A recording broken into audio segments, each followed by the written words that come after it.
Last week I thanked everyone in the angling community for supporting our approach to play our part in the fight against coronavirus, protecting the NHS, the most vulnerable in society, and saving lives.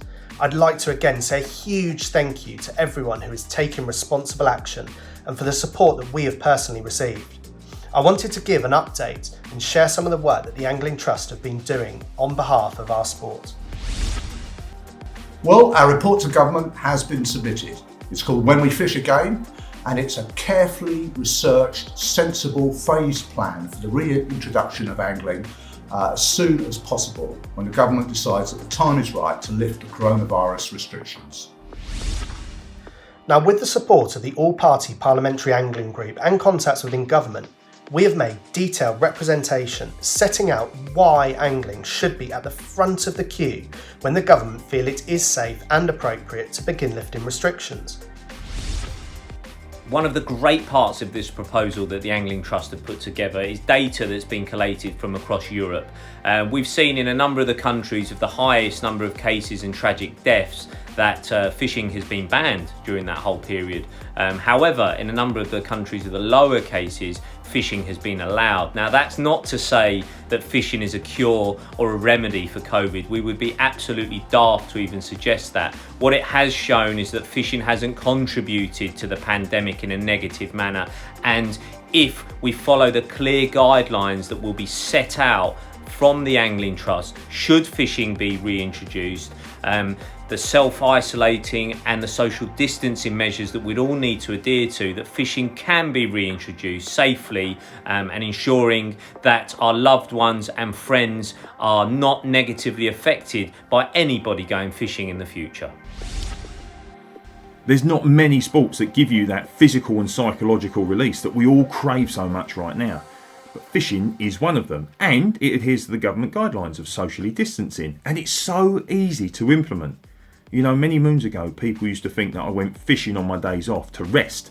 Well, physically, it was never a recovery because with the casting, the carrying your gear, the fishing, the catching, it was always a really tough day. And I don't think people realise how many calories you can burn whilst out on the bank. I always came home physically drained. But the most important thing for me was that the isolation gave me the chance to recharge the batteries between the ears.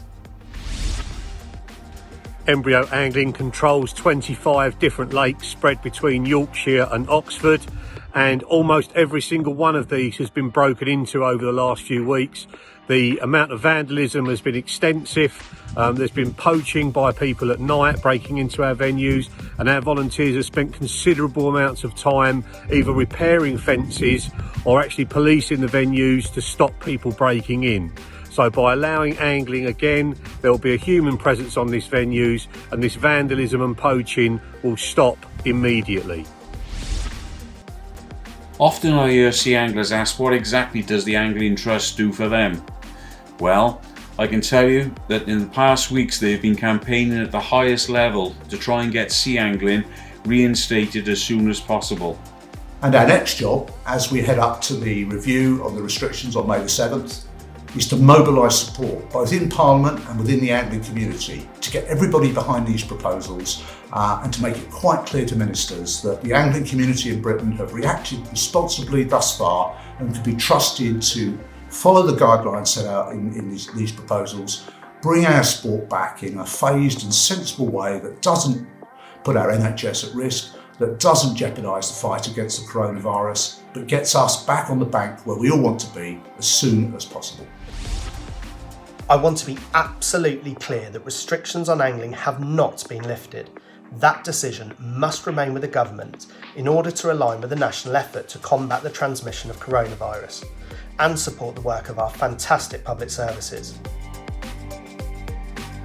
It's been a fabulous joint effort. We've had support from right the way across the angling sector, from some of the biggest names in the trade, endorsements from people like Danny Fairbrass of Calder, Peter Drennan, huge technical support from Ali Hamidi at Calder and Guru, and lots of well-known prominent anglers have added their two pennies, added their endorsement, and also added their expertise. So I want to thank everybody that's been involved in this initiative. We've burnt the midnight oil here at the Angling Trust, but we couldn't have done it now without the huge support and input from people from right the way across the world of angling.